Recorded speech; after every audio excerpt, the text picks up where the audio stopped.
Mr. Parag Sharma, President of WIPPA and the founder and CEO of O2 Power, has been at the forefront of this wind capacity run in India in recent years.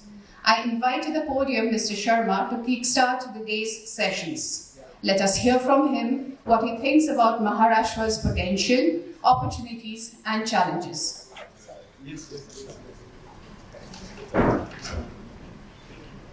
Thanks, Deepa. Good morning, everyone. I, on behalf of WIPPA and my industry colleagues, Pritesh and Chintan, we warmly welcome 𝐂𝐨𝐰𝐚 and Additional Secretary MNRE for this inaugural session. I have a small presentation to make. To begin with, just a brief introduction of WIPPA.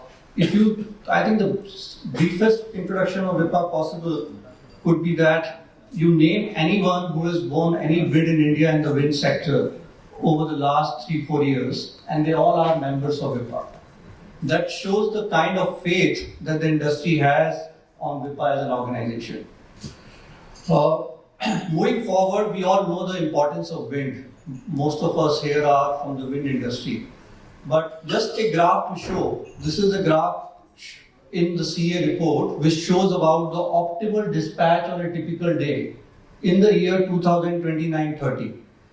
And if you see in the evening times and in the morning times in the peak season, it's a wind which is largely delaying the storage.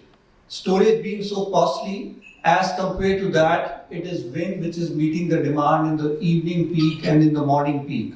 So that's where the wind really plays an important role. As per the vision document of India, we are talking about by 2030, we need around 140 gigawatt of wind. 30 gigawatt is offshore and 110 gigawatt is onshore. So considering that we are only at 46 gigawatt, so we need almost 10 gigawatt of capacity addition every year. So as you see on the pie charts on the right hand side, wind is very soon going to take hydro and will become the second largest source of renewables in India. We are talking about moving from 46 gigawatt to 110 gigawatt, leaving about the offshore wind. If we talk about installed capacity, we all know, we must have been hearing that India is 4th largest in terms of installed capacity worldwide. We are just behind China, US, and the third country being Germany. But what is not really ever being focused is that we are 4th largest also in terms of manufacturing capacity. So unlike solar, we all know in solar we have ALMM, we have 44% duty, and even after that we are struggling to have a local manufacturing capacity. India is paying today almost 30 paise per unit more just because we can't buy directly from China and we are trying to have local manufacturing. This is not a problem in India for the wind. Wind already has 18 gigawatt of manufacturing capacity. If you look at the numbers, after China, after Europe, we are the 3rd largest in every sense in terms of we are in fact a global hub. And this is one problem which wind doesn't have. We need not work much on indigenization. It is already a hub for manufacturing.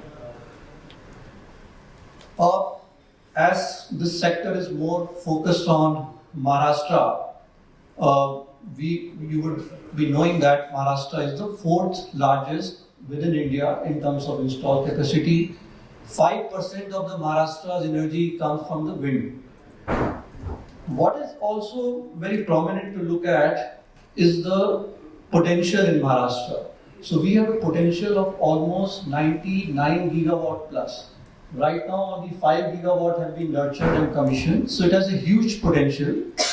Why I wanted to show the right hand side graph, that there was times when Maharashtra was almost contributing 50% of the capacity addition in wind in India. We did 1 gigawatt in one single year. That was in 2014.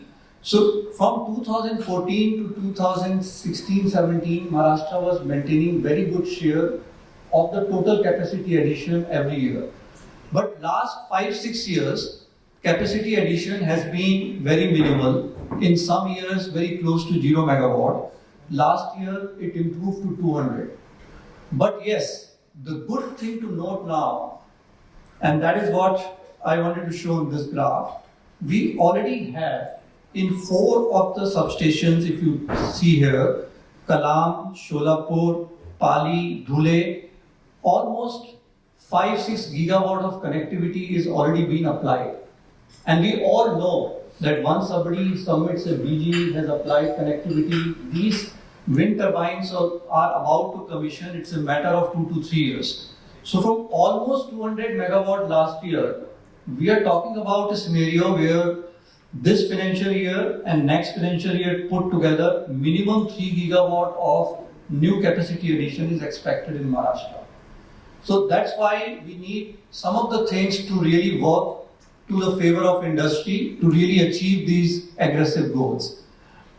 And we have been always pushing at the central level that whatever these CTU substations which are currently planned, there are 2-3 more which can come up. If you see the one on the last corner in Vaspet, in Sangli, we have already written to CTU that some more substations should be planned in this area so that the potential can further increase.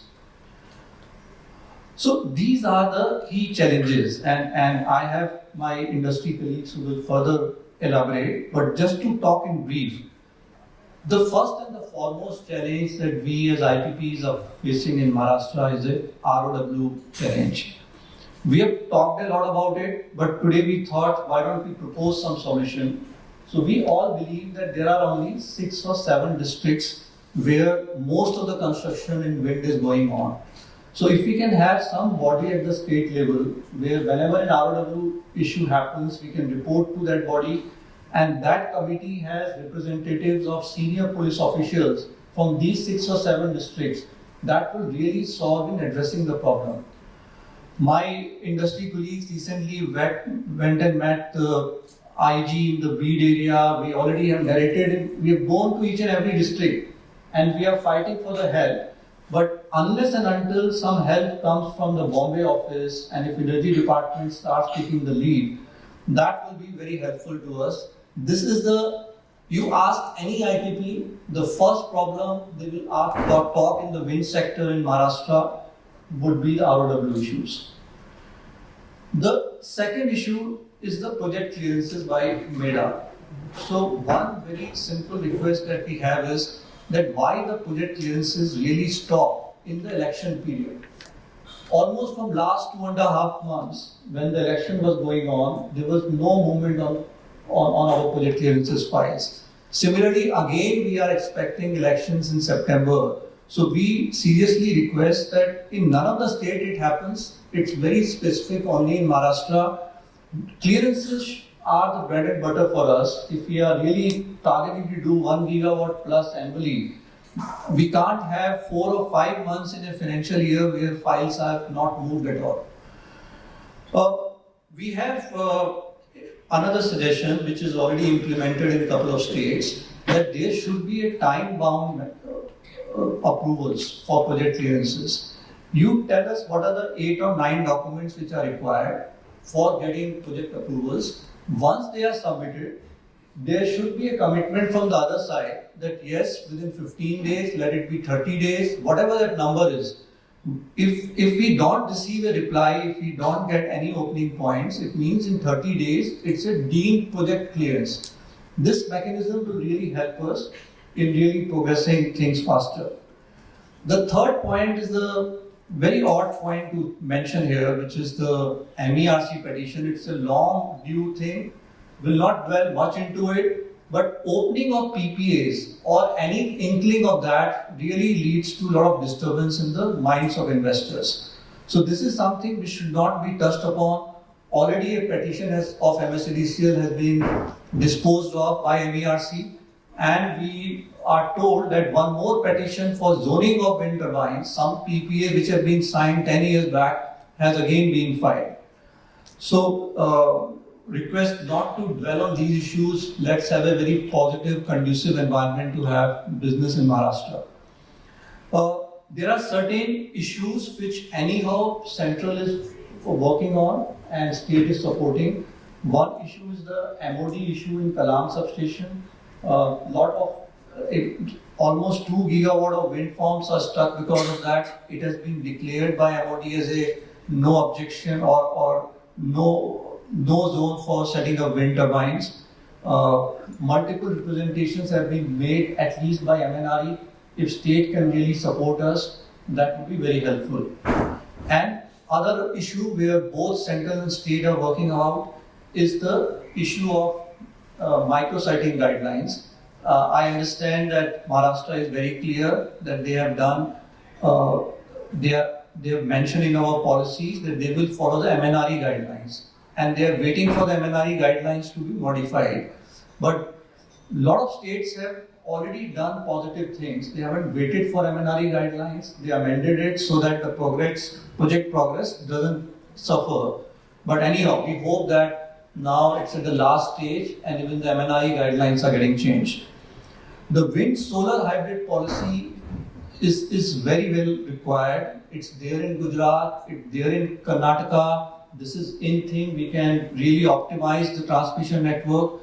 So we also request Maharashtra also to come out with the wind-solar hybrid policy. I will not dwell much into it, but there are a couple of key issues on MEDA. There are 2 levels of clearances that MEDA gives. One is called development clearance and other is called project clearance. Project clearances are more specific to a turbine. So we request, why don't we do away with the development clearance? It is not required. A lot of states don't require it.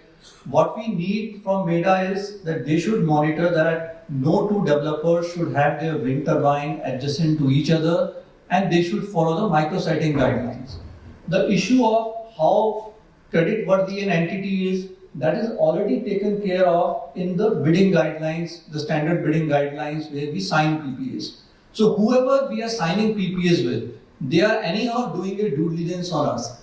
What support we need from MEDA is only the project clearance so that we maintain discipline in terms of setting up our wind turbines.